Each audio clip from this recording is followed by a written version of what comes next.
Epictetus once said, "The secret is to be in the company only of people who elevate you, whose presence brings out your best."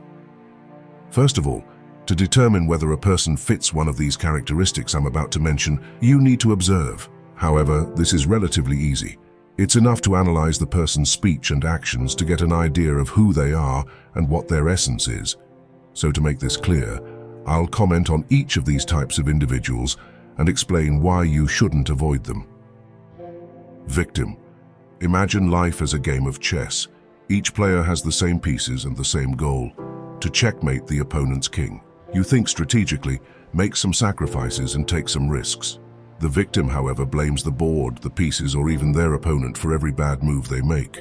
In their eyes, they are perpetually in checkmate, not because of their choices, but because of some external force working against them. Their narrative is an endless story of misfortune, with themselves as the helpless protagonists. I can't progress in my job because my boss doesn't like me, or I can't get fit because I have bad genetics.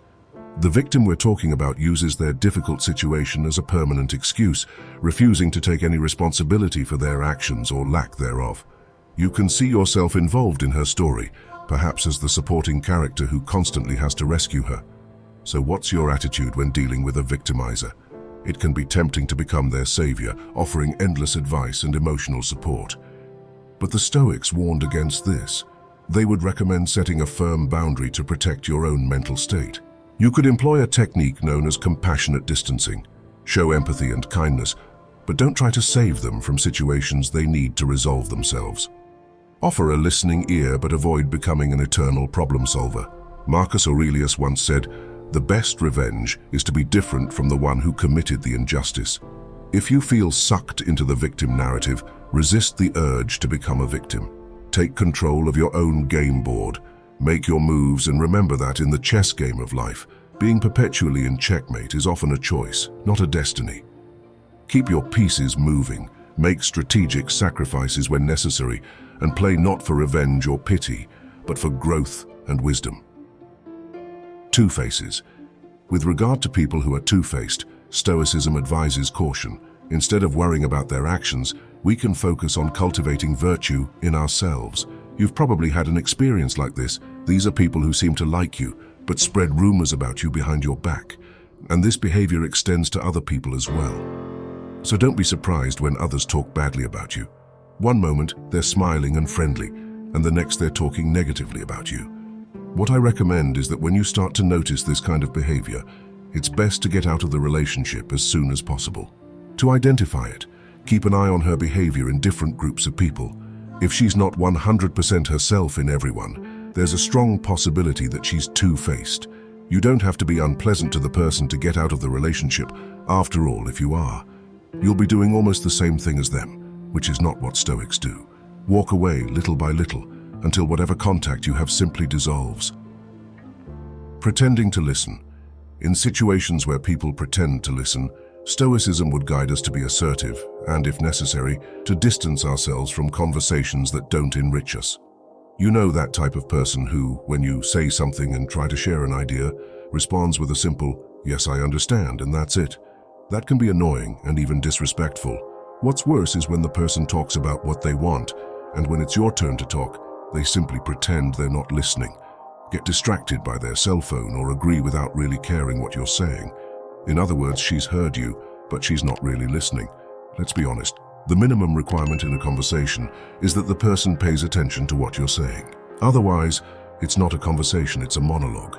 So if one day you're talking to someone and you notice that they're not paying attention, or worse, if they start using social media while you're talking, clearly demonstrating that they're not listening to what you're saying, simply stop talking. There's no point in talking to walls. If the person isn't paying attention or is just pretending, don't waste your time. If that's the case, get up and say you're leaving. After all, you don't have to spend your time with people who aren't interested in what you have to say. Annoying.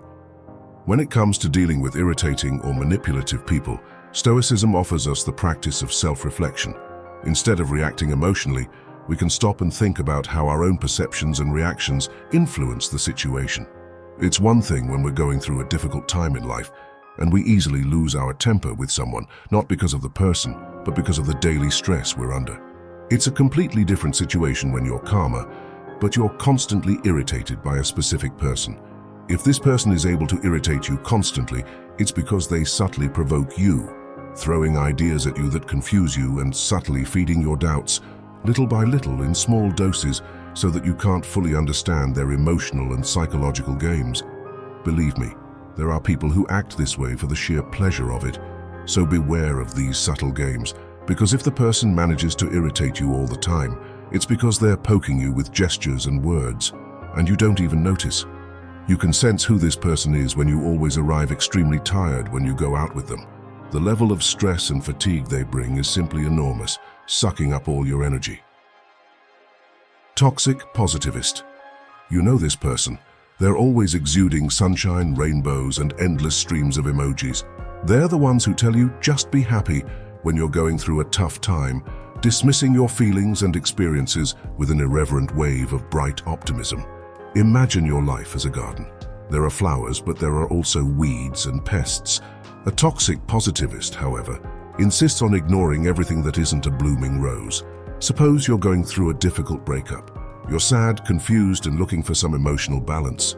The toxic positivist's advice: there are plenty of fish in the sea, just smile and be happy. This kind of excessive positivity neglects the complexities of human emotion and the realities of life's challenges. How do you cultivate your garden without letting toxic positivists trample it with their indiscriminate sprinkling of good vibrations only? One strategy is to engage them in a discussion that encompasses both light and shade. If they say, "Look on the bright side, at least you're healthy," you can reply, "Yes, I'm grateful for my health, but it's also okay to feel upset about this particular issue. Both can exist." You can also employ what psychologists call emotional granularity, the ability to feel and differentiate between a wide range of emotions, both positive and negative. When the toxic positivist pressures you to just be happy, take a moment to acknowledge and label your different feelings. "I'm feeling a bit melancholy today because of X," and that's okay, can be a liberating statement. To refer to Stoic thinking, Seneca once said, "True happiness is to understand our duties towards God and man, to enjoy the present without anxious dependence on the future." Note the balance: understanding one's duties, which are not always pleasant, and enjoying the present. A Stoic approach doesn't mean focusing only on the positive or the negative. It's about embracing the complexity of life equally. So the next time the toxic positivist throws confetti on your carefully tended garden, take a step back. Remember that a garden needs both sun and rain to flourish. Embrace your entire emotional spectrum and keep nurturing your garden with the richness and complexity it deserves. Curious. From a Stoic perspective, it's important to set limits on conversations and share information with balance. Stoics suggest keeping your distance from people with insatiable curiosity, because this can lead to the dissemination of harmful information. In addition, this curiosity can be linked to envy. Therefore, always be cautious with whom you share information. After all, it's a challenge to make sure that the person doesn't intend to use your information in a harmful way in the future. If someone is constantly curious about something, it's best to distance yourself or not trust them. However, it's important to make one thing clear: don't confuse a current conversation with excessive curiosity. What I mean by this is that obviously when you're getting to know someone or talking to a friend, they may occasionally pursue a topic or try to get to know you better by asking about your life, such as your work, studies, and what you're doing. This is a normal part of a conversation. However, what you need to understand is that the curious person is the person who will ask about your life all the time, and sometimes about sensitive things.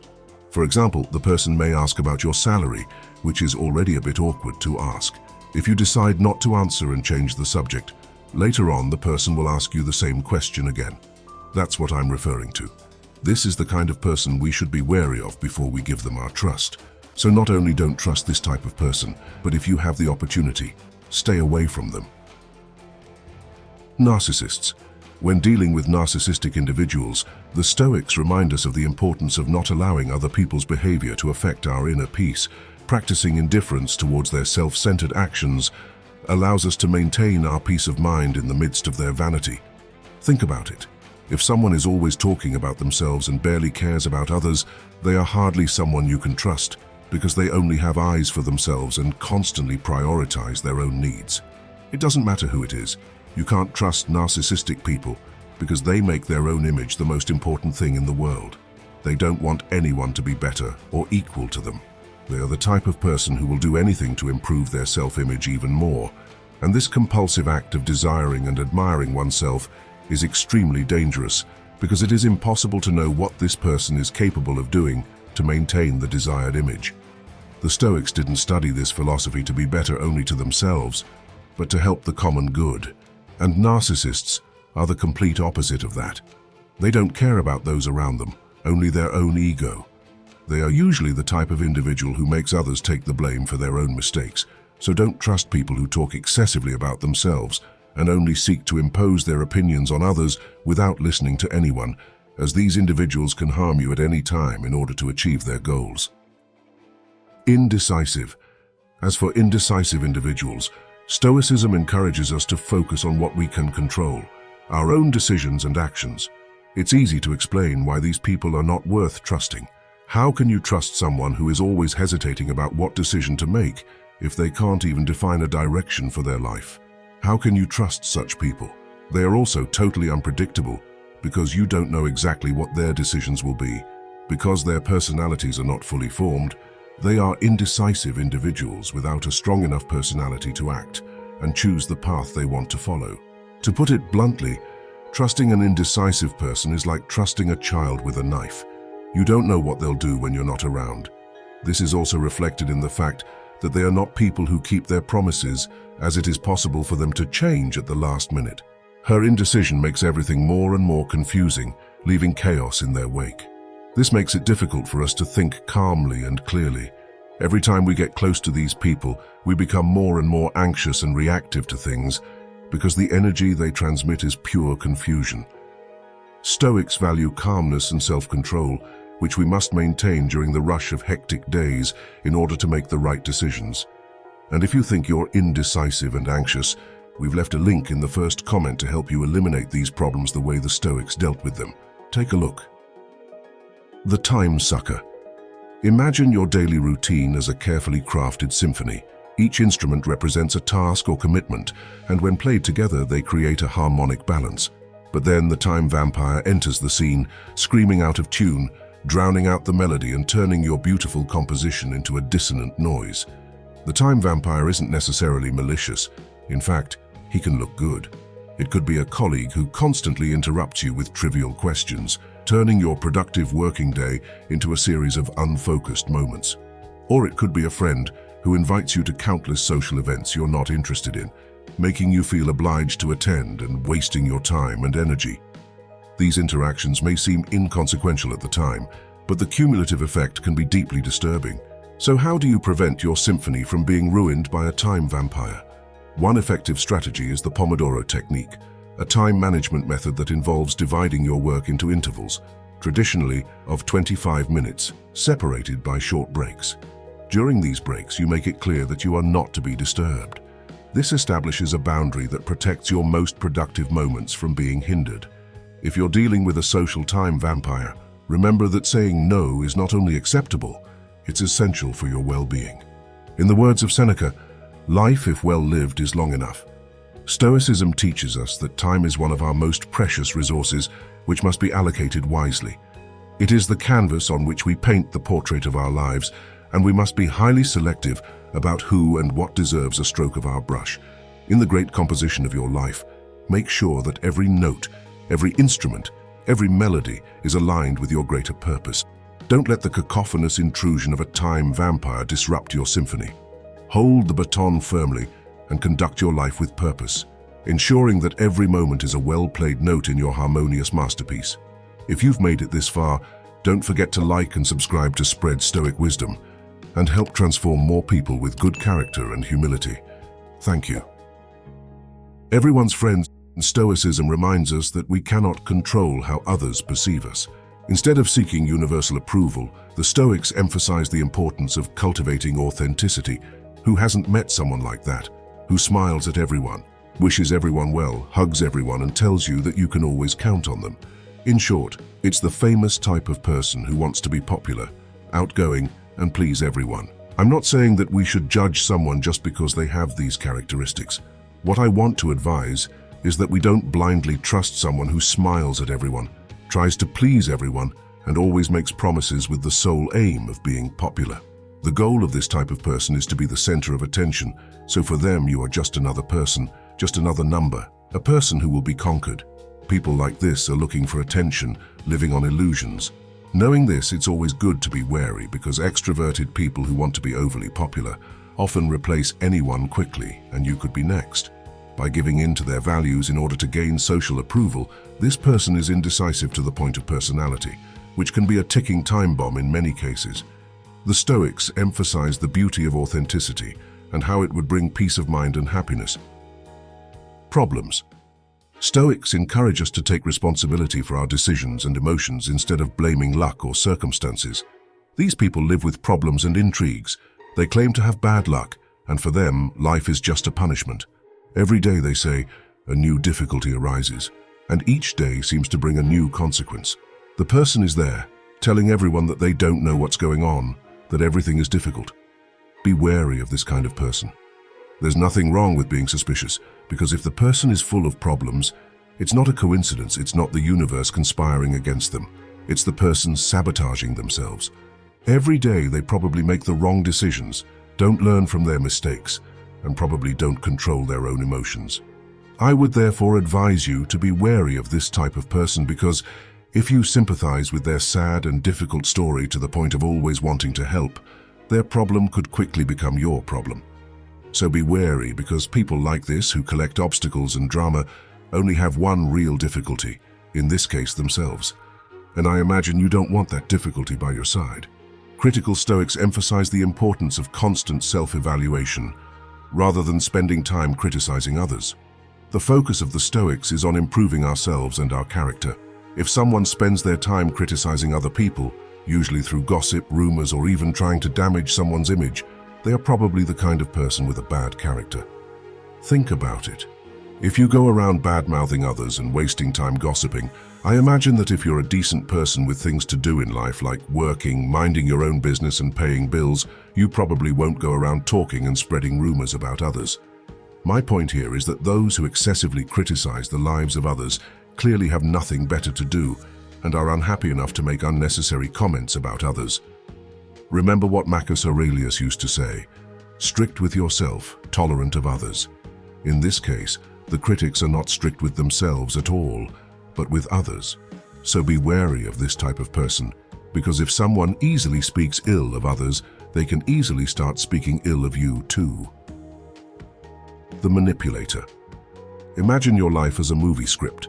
You're the main character and you have an idea of how your story should unfold, where the twists and turns are, who your allies and mentors are, and what your final act will be. Enter the manipulator, the shady producer who subtly rewrites the script without you noticing, until one day you discover that the plot has gone off course. The manipulator is talented in the art of emotional or psychological maneuvering. They can use flattery, guilt, or even deceit to lead you in a direction that benefits them. Perhaps you have a friend who always manages to get you to pay for dinner by saying something like, "You know, I'm having a difficult month and you're so successful. It wouldn't mean much to you, but it would make my day better." Over time, you realize that your generosity has been put to good use, but calling him out on it is uncomfortable because he saw it as a favor to a friend in need. Dealing with a manipulator can be a tricky task. One method of neutralizing their tactics is what some experts call fogging. This technique involves agreeing with any truth in the manipulator's statements, but refusing to be moved by emotional coercion. If the person says, "You're so successful that you should pay for dinner," you can reply, "You're right that I'm doing well, but let's split the bill as we usually do." Another approach is to set clear limits and enforce them. If the manipulator wants you to lend them money or commit to tasks you're not comfortable with, learn to say no assertively. Keep your tone calm and your words clear. "I can't lend you money, but I'm here to offer emotional support." This sets a boundary and at the same time maintains the friendship. Taking inspiration from Stoic thought, Epictetus warned us, "We cannot choose our external circumstances, but we can always choose how to react to them." The manipulator thrives on your predictable reactions. He manipulates your goodness, your guilt, or your desire for approval. By choosing to react differently, you are taking control of your script again. So if you encounter a manipulator in your life, Remember that you are the one holding the pen. Your plot is your own, and although the cast may include a variety of characters, your journey should always be guided by your own values and decisions. Take back your script, and don't let anyone manipulate the narrative of your life. Analyzing the different types of people who can undermine trust provides us with valuable lessons in the search for more authentic and meaningful relationships. By incorporating Stoic teachings, we learn to maintain our inner peace, cultivate virtue, practice authenticity, and exercise self-control in challenging situations. This will prevent you from becoming weaker. But you have to watch out, because sometimes we don't even know what's weakening us. And one of the things that is weakening you could be this. Click on the screen and see for yourself.